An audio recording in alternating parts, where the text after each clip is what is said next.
भैया भाभी की फोटो दिखाओ। देखो फोटो तो नहीं दिखा सकता, ये तुम भी जानते हो, पब्लिकली ऐसे ठीक नहीं है। जिस दिन तुम्हारी भाभी हो जाएंगी उस दिन फोटो भी दिखा देंगे, प्रॉमिस है। इतने समझदार तो तुम हो, ऐसा फोटो नहीं दिखा। बोलो।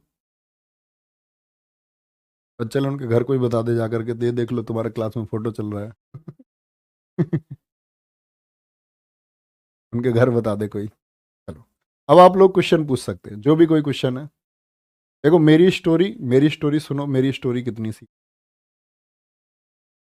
हमारा गांव है सिकंदराबाद, जिला बुलंदशहर। यहाँ जहाँ स्टूडियो है यहाँ से 18 किलोमीटर दूर है हमारा गांव। और 18 होगा पक्का, 18 से 19 किलोमीटर है। ठीक है, 18 ही पड़ता है, मतलब दो रास्ते हैं, एक से 18 है।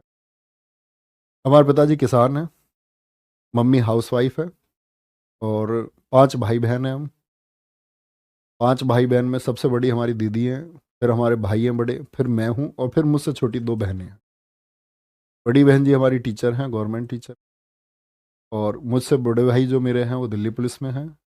फिर मैं हूँ, मुझसे छोटी बहन एक टीचर है। और एक बहन हमारी ऐसी है जिसका पढ़ने में मन नहीं था थोड़ा, तो वो हैंडीक्राफ्ट वगैरह में उसका मन था। उसने बोला भैया, उसने मतलब पापा से ही बोला कि मेरा पढ़ाई में ज़्यादा मन है नहीं, तो वो अपना हैंडीक्राफ्ट वगैरह। ठीक है, तो ये है। ये तो हुआ हमारा, मतलब हम लोग कर क्या रहे हैं। हमारे घर में 2 लोगों की शादी हुई है, बड़ी बहन जी की, हमारी बड़े भैया की। और मुझसे छोटी बहन जो है उसकी शादी हो चुकी है। और अब जो और उससे भी छोटी है फिर उसकी शादी होगी। तो ये मैंने ही तय किया है कि ये मेरी नैतिक जिम्मेदारी है कि पहले, क्योंकि हमारे पास पहले साधन नहीं थे बहुत। हमारे पिताजी किसान रहे, तो हमारे चाचा, हमारे पिताजी और हमारे बाबा जी, 3 हिस्से थे हमारी ज़मीन के। और 3 हिस्सों में से तीसरा हिस्सा आप समझ सकते हैं ज़मीन का। और उसमें 5 बच्चों को पढ़ाना, ये अपने आप में एक टास्क है। अब आप बोलेंगे जी अंकल जी ने 5 क्यों करे थे, तो पहले लोग कर लेते थे। स्थिति ऐसी आई कि 5 लोगों को जब बहुत अच्छा पढ़ाना हो, या तो ये कि बहुत बेसिक्स पढ़ाई हो सबकी। जैसे हमारे भैया की तो लगभग बेसिक्स पढ़ाई हुई है, लेकिन हमारी बहन जी की बीएड वगैरह उन्होंने की, सब कुछ। और मेरी इंजीनियरिंग हुई तो उसमें भी मैंने एजुकेशन लोन हमारा लिया गया। एजुकेशन लोन भी बाद में मतलब पटाया गया, वो किसान क्रेडिट कार्ड निकलवा करके। कहने का मतलब है कि बहुत सारे लोन्स थे। और फिर दीदी की शादी हुई तो एकदम से पैसे इतने सारे कहीं से हमारे पास आए भी नहीं कि कोई ऐसा सोर्स हो कि इनकम का कोई सोर्स हो, क्योंकि सब कुछ ख़त्म ही था। और एक कर्जा वो भी था। और फिर भैया की जॉब लगी हमारे भाई दिल्ली पुलिस में 2012 में। उनके भी सारे पैसे, मतलब उन्होंने कभी, कोई इतने साधारण व्यक्ति आप देखते होंगे, अंकित भैया के साथ में अक्सर दिखते हैं वीडियो में, चेतन शर्मा नाम है। तो कहने का मतलब ये है कि बहुत सारे सोर्सेज नहीं थे, उनके भी पैसे घर में ही खर्च हुए सारे। वो इतने साधारण हैं कि उन्होंने मतलब कभी कोई पैसा, शायद मुझे नहीं लगता, अपने पर्सनल, किसी लोग बोलते हैं ना अपने पर्सनल खर्चे पे कोई खर्च कर लेता है, तो उनका शायद कोई ऐसा खर्चा है ही नहीं। तो उन सब कुछ कर दिया। और हम सब की एजुकेशन के पीछे हमारी जिम्मेदार थी बड़ी बहन जी। और इसको मैं इसलिए कहता हूँ कि शिक्षा बहुत ज़रूरी है। अगर वो शायद नहीं पढ़ पाती, वो शायद बहुत अपने लिए मेहनत नहीं करती, तो हमको नहीं पढ़ा पाती। तो वो गांव में 80 से 100 बच्चे, मतलब दिन छिपे हमारे घर, मतलब लाइट भी नहीं थी। और वो दिन छिपे तक ऐसे हम, मतलब कॉपी चेक करवाने में हम भी रहते थे, जोड़ घटाने करवाने में छोटे बच्चों को, तो मतलब बहुत जोड़ दो देख के कॉपी देखनी पड़ती थी। और तब वो पैसे आते थे।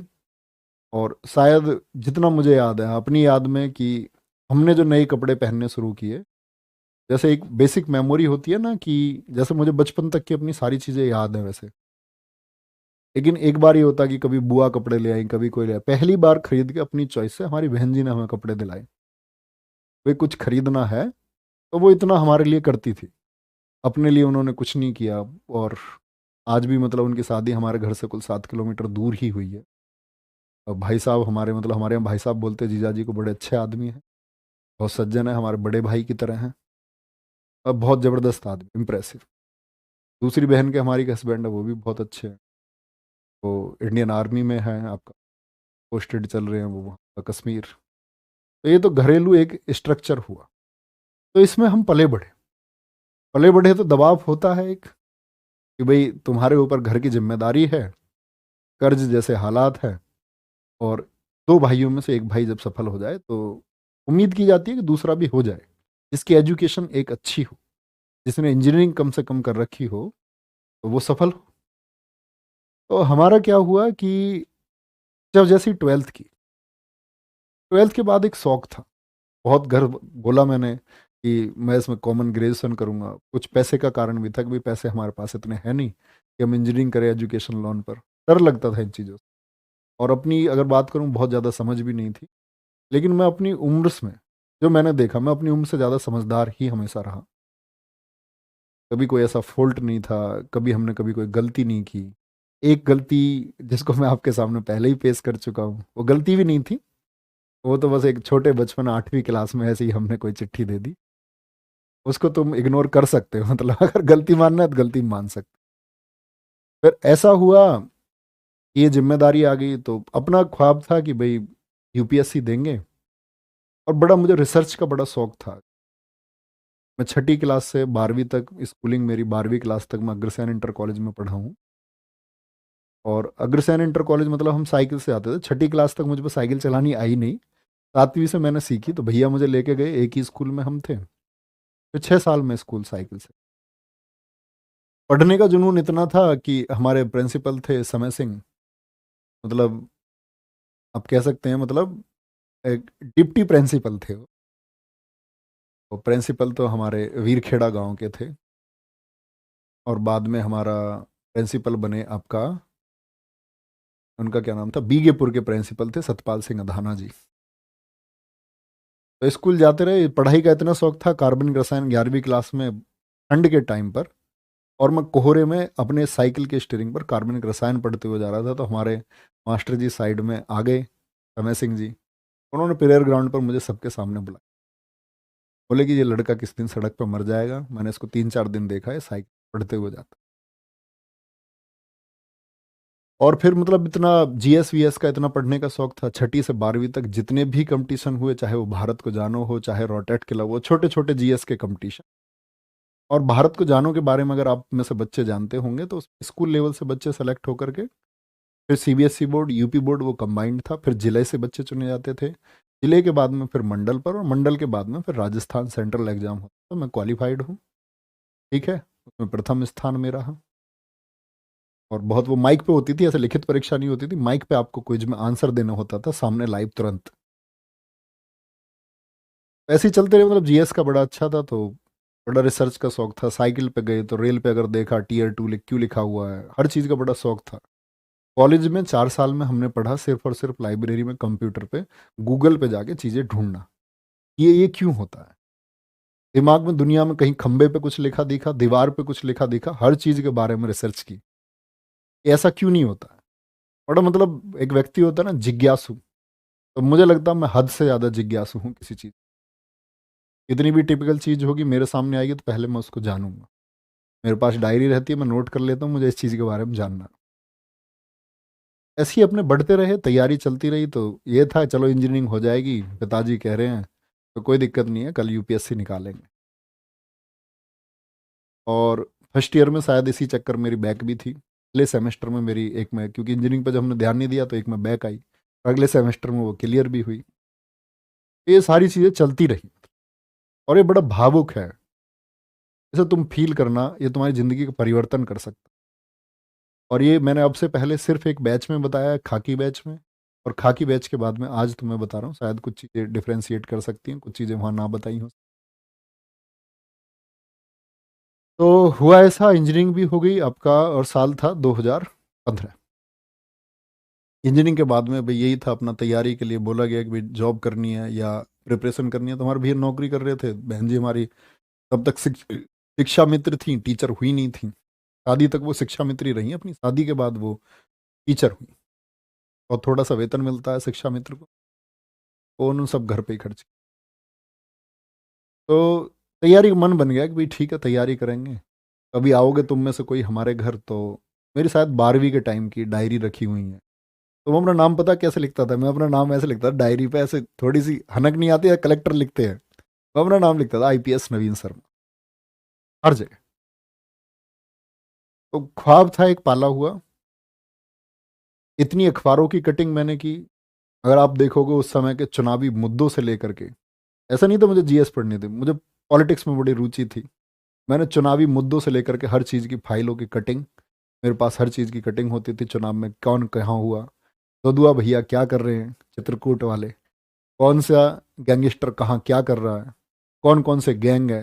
वीडियोस देखी हमने खूब यूट्यूब अपने कॉलेज के टाइम पे, सब रिसर्च की किसका गैंग कहाँ तक है, किसके गैंग में कौन है।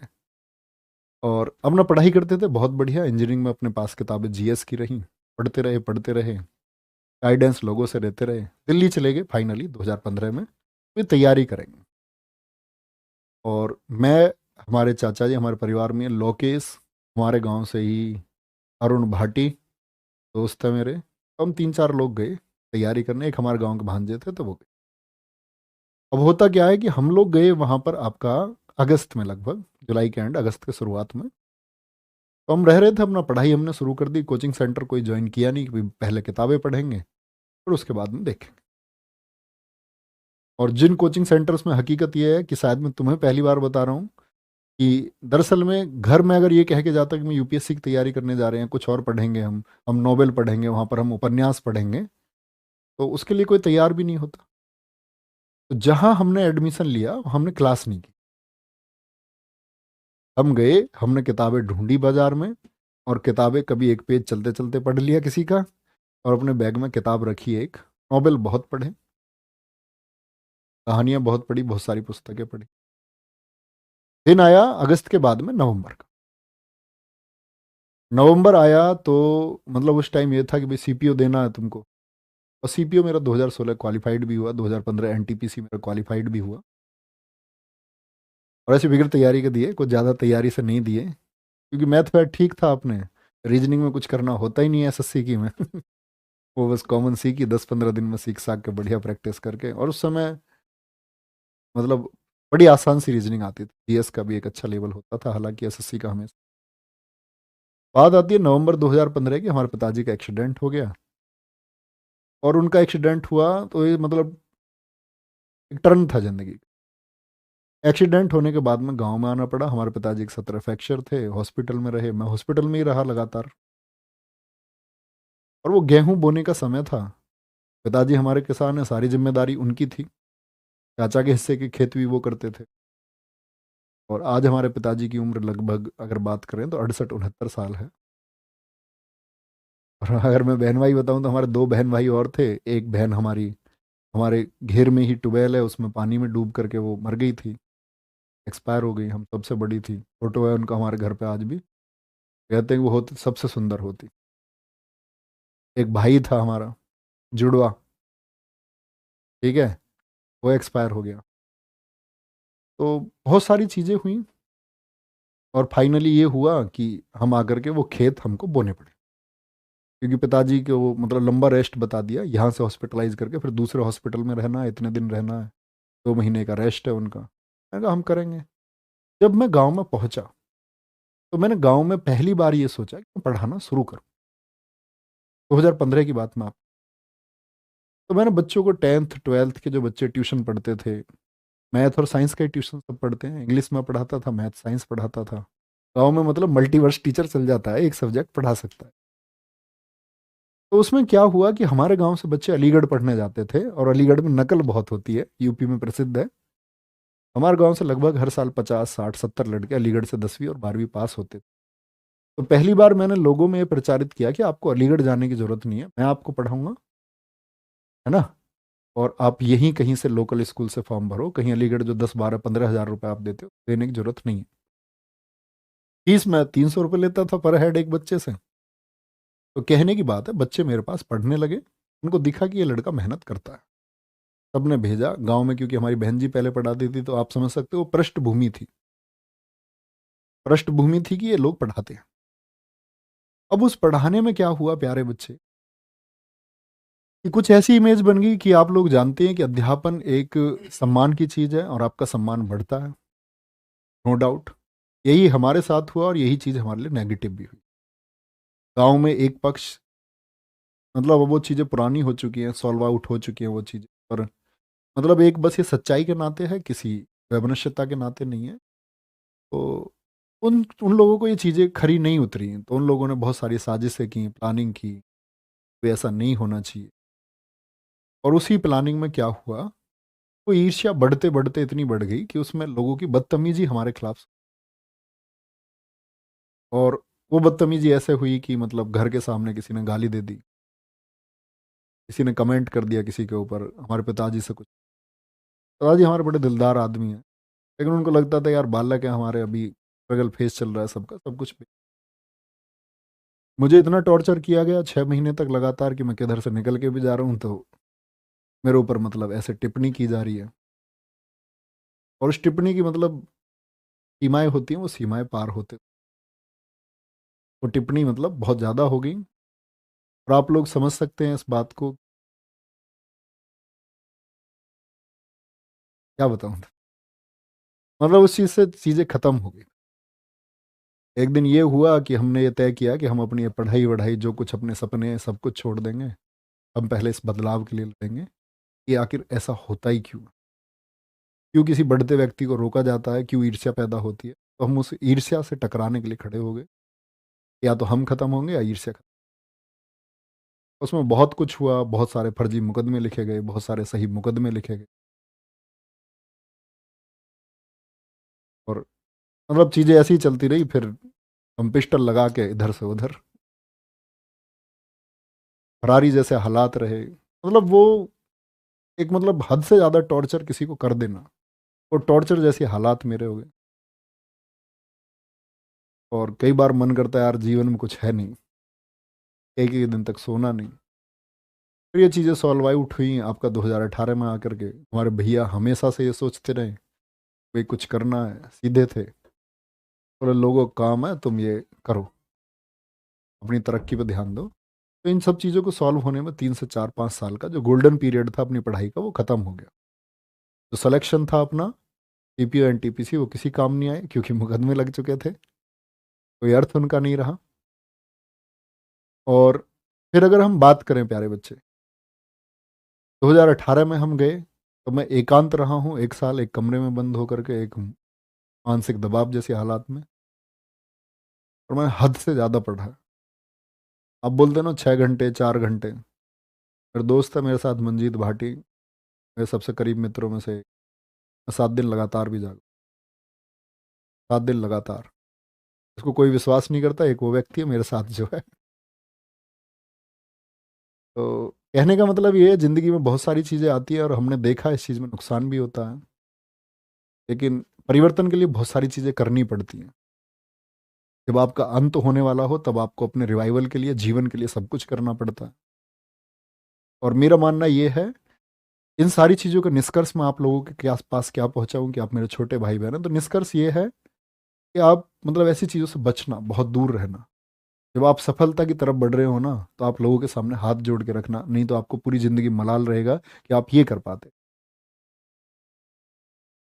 और फिर सारी परिभाषा, सारे इस चीज़ का शायद जब लग रहा था जीवन में कोई अर्थ है नहीं, दिल्ली थे, भैया ने बोला कुछ करना, तो प्लान बनाया, 20 स्टूल खरीदे और कोचिंग सेंटर अपना शुरू किया। हालात ऐसे थे मुकदमे के चलते हुए कि एक इन्वर्टर तक हम नहीं खरीद सकते थे कोचिंग सेंटर के लिए, कि भाई लाइट रहेगी, अंधेरा रहेगा, सर्दियों के समय पर कैसे पढ़ाएंगे। पहले तो गांव में शुरू किया, थोड़ा सा उजाला निकले तब पढ़ाना शुरू किया। 20 बच्चों से शुरुआत की, नहर पर पहुंचे, दम लगाया, बच्चों से बोला पूरे दिन घर जाने की जरूरत नहीं है, खाना लेके आओ, तुम्हारा भाई तुम्हें पढ़ाएगा। पूरी रात क्लास चल रही है, गद्दे बच्चों के लिए खरीदे, सब अपने घर से लेकर के आए। हॉर्न में ऐसा रोड की आवाज़ पर पढ़ाना शुरू किया। और उस गले में जो चीज़ें दिक्कत आई वो तभी से आई। नॉन स्टॉप पढ़ाया। दिल्ली पुलिस का बैच था जब पिछले वाला 2020 का, और मैंने ऐसी प्रॉमिस कर दिया कि 6 से 12 बजे तक मैं तुम्हें पढ़ाऊंगा। गर्मियों के टाइम पे लॉकडाउन का समय था, ना पंखे, गांव में जंगल में बाग था, अस्तौली गांव में हमारे पास। तो वहाँ एक स्कूल था, ना तो वहाँ इलेक्ट्रिसिटी कोई सप्लाई, इतनी दूर जंगल में कहाँ ही सप्लाई होगी, ना पंखे ना कुछ। बच्चे तर पसीने में, मैं तर, लेकिन लगातार हम 6 घंटे पढ़ते। और सारे बच्चे वो लगभग बेहतरीन माइंडसेट के बच्चे हैं, मैं आज देख पाता हूँ सबको, शायद एक जागरूक नागरिक भी हैं जो ऑफलाइन स्टूडेंट। फिर उसके बाद नहर पर आए, नहर पर आने के बाद में फिर जिंदगी संवारने का काम अंकित भैया ने किया। उन्होंने बोला कि हमारे यहाँ से एक हिस्ट्री के टीचर चले गए थे, बोले कि नवीन अगर ये कर पाए। तो उस समय ये था कि मैं 6 आपका पढ़ा रहा था, 6 घंटे तो मेरे भैया ने हमारे ने कहा बड़े ने कि वहाँ से ऐसे पढ़ाना है। मैंने कहा नहीं, मैंने तो यहाँ प्रॉमिस किया हुआ है बच्चों से। बोले शाम को पढ़ाऊंगा। पढ़ाएंगे। पढ़ाते पढ़ाते यही सब अभी तक चल रहा है, आपके सामने है जो कुछ भी है। मेहनत कर रहे हैं, साथ मिलके चल रहे हैं। और जीवन में बस एक यही ख्वाब है कि जो कुछ छूटा तो ज़्यादा बहुत कुछ मिला है।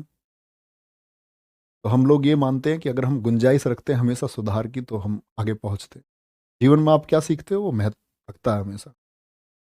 आज शायद हम कहीं डिस्ट्रिक्ट मजिस्ट्रेट भी हो जाते तो शायद इतने लोग हमें नहीं जान पाते। कहीं हम शायद आईपीएस भी होते तो लोग हमें नहीं जान पाते। हम कहीं इंस्पेक्टर होते तो नहीं जान पाते, सब इंस्पेक्टर होते नहीं जान पाते। हम कहीं रेलवे में काम कर रहे होते लोग इतने हमको नहीं जान पाते। और सबसे बड़ी बात है, सर्विस सेवा हम इतने लोगों को दे ही नहीं पाते। एक डिस्ट्रिक्ट मजिस्ट्रेट चंद लोगों को सेवा दे पाता है अपने पूरे जीवन काल में। एक आईपीएस चंद लोगों के लिए सही काम कर पाता है। एक सब इंस्पेक्टर ना के बराबर लोगों के लिए सही काम कर पाता है अपनी ज़िंदगी में, राजनीतिक दबाव के चलते हुए। लेकिन मुझको लगता है कि हम लोग जो काम कर रहे हैं पर कोई ना तो कभी दबाव बना सकता और हम हज़ारों घरों की ज़िंदगी संवार सकते। उस दिन प्रण किया कि अपना ज़िंदगी, जिस दिन वो मैंने 20 स्टूल खरीदे, कि हम कभी ना तो कभी कोई फॉर्म भरेंगे, आगे केस मुकदमे सब खत्म हो गए। लेकिन हमने डिसाइड किया हम पूरी ज़िंदगी अब अध्यापक रहेंगे। Teacher means teacher. ऐसा नहीं कि अपनी तैयारी करेंगे नौकरी लग जाएगी, नौकरी करेंगे बच्चों को आज पढ़ाएंगे कल नहीं पढ़ाएंगे परसों चैनल बदलेंगे, नहीं, एक जगह पढ़ाएंगे। अपने अंतिम क्षण तक, अंतिम सांस तक पढ़ाएंगे। बच्चों में वैल्यूज डेवलप करेंगे। बच्चों को सिखाएंगे कि शिक्षा क्या महत्व है। सब कुछ चल ही रहा है, कोई दिक्कत नहीं है। और बाकी अगर बात करते हैं, वे बच्चों तक तो हम है ही, जिंदगी हम संवार पा रहे हैं। और एक चीज होती है धन, के बारे में शायद कभी कोई ऐसा अंत रहा नहीं। इसके बारे में हमारे चैनल के ऑनर जानते हैं कि धन से मेरा कितना लेना देना है या कितना नहीं है। वो चीज़ें मैं आपके पास डिलीवर करूँ तो वो शायद एक झूठ होगा, सत्य होगा, तो कभी उससे कोई वास्ता। आज भी हमारे पैसे हैं, मेरे भैया और ये दोनों आपस में मित्र हैं, अंकित भैया। मैंने कहा मेरे जो भी पैसे हैं मेरे भैया के पास, वहाँ पहुँच जाते हैं, कोई दिक्कत नहीं है। तो मैं ले लेता हूँ जो मुझे ज़रूरत होती है। इतना ही सीन है और बस मेहनत करते रहेंगे, आगे बढ़ते रहेंगे। अपना ख्याल रखो और मतलब तुम मेहनत करो, अपनी योजना बनाओ। और जीवन में कहते हैं ना, आपको एक चीज़ सिखाई जाएगी कि नसीब में जो लिखा। मेरा मानना है प्यारे बच्चे, नसीब ठीक है, हमको हर चीज़ को वैल्यूएशन देना चाहिए। लेकिन मैं आपको एक बात बताता हूँ, सबसे बड़ी चीज़ योजना होती है। आपके पास एक बेहतर योजना है और आप उस पर काम करेंगे तो आप ज़रूर सफल होंगे। और वो चाहे आपकी सरकारी नौकरी की बात हो। मैं बोलता हूँ ना, आप में से हमेशा सारे बच्चे सफल नहीं हो सकते, लेकिन आप में से बहुत सारे बच्चे सफलता के ऐसे मुकाम भी लिखेंगे जो किसी ने ना लिखे होंगे, जो आपने स्वयं नहीं सोचे होंगे कि आप इतने सफल हो सकते हैं, आप इतने सफल हो जाएंगे। मेरे को अभी भी पूछा सर आपकी कितनी सैलरी है। एक डिस्ट्रिक्ट मजिस्ट्रेट अगर ईमानदारी से जितना 10 सालों में कमाएगा इतना हम एक महीने में ईमानदारी की बात कर रहा हूँ मैं। वो भ्रष्ट हो जाए तो बात दूसरी है, वो भी एक अलग विषय है। मुझे लग रहा है मुझे सारी चीज़ें आपको बता देनी चाहिए। तो अपना ख्याल रखिए बहुत सारा। और ये भावनात्मक चीज़ें हैं, मैं इनके लिए परेशान नहीं होता, नहीं तो मैं इन चीज़ों के लिए बहुत दिन रोया भी हूँ। बहुत मतलब मानसिक वेदना होती है ना, वो उत्पन्न भी हुई है। लेकिन अब ये चीज़ें, थोड़ी सी नमी आती है आंखों में, लेकिन अब लगता है सब सही है। ये जीवन का एक अध्याय है। मुझे लगता है मेरे अनुभव का सबसे बड़ा कारण यही है कि मैं हर वर्ग में जिया हूँ। हर वर्ग से मतलब शिक्षित वर्ग से लेकर के इसी दौर में मैं बहुत सारे अफसरों से, बहुत सारे राजनीतिकों से, अपने मामले में, अपने बचाव में, लोगों के बचाव में बहुत सारे लोगों से मिला। बहुत जीवन में भागदौड़ रही 4-5। तो ये शायद मुझे लगता है तभी का अनुभव है और ये हमेशा काम आता है। हर एक फील्ड में हर जगह काम आता है और ये मेरे काम आज भी आता है। बस आप लोग अपना ख्याल रखिए। अंतिम क्लास है, ये चीज़ें आपको ऐड होके मिल जाएंगी तो अनुसरण करना। मैंने 2 लेसन आपको बताए कि ज़िंदगी में आप प्यारे बच्चे बस आगे बढ़ते रहना। कभी भी कितनी भी नेगेटिव हालात आ जाएं, कितनी भी गड़बड़ आ जाए, आपको लगेगा आप इसके आगे नहीं कर पाओगे। चाहे वो पैसे की वजह से हो, चाहे वो आर्थिक तंगी की वजह से हो, चाहे वो सामाजिक दबाव की वजह से हो, आपको लगेगा आप इससे आगे नहीं बढ़ पाओगे। लेकिन आप बस ये थॉट प्रोसेस अपने दिमाग में मत देना कि तुम इससे आगे नहीं बढ़ पाओगे। तुम हमेशा खुद से कहना, खुद के ऊपर, बोलते हैं ना खुद के ऊपर विश्वास। अगर आपको आत्मविश्वास होगा ना कि मैं इस बॉर्डर लाइन को पार कर जाऊंगा, तो तुम कर जाओ। अपना ख्याल रखें बहुत सारा। बाय बाय, टेक केयर, जय हिंद, जय भारत, जय माँ सरस्वती। मिलेंगे प्यारे बच्चे आपका 26 तारीख को मिलान सीरीज में, और उसके बाद में फिर ऐसे ही आपका प्यारे बच्चे गागर में, सागर में, और आगे आप जब तैयारी करते रहेंगे तो आगे किसी बैच में, और जब आप सफल हो जाएंगे तो आपकी सफलता के बाद में गले मिलने के लिए तैयार आपका भाई नवीन। ठीक है, टेक केयर, जय हिंद।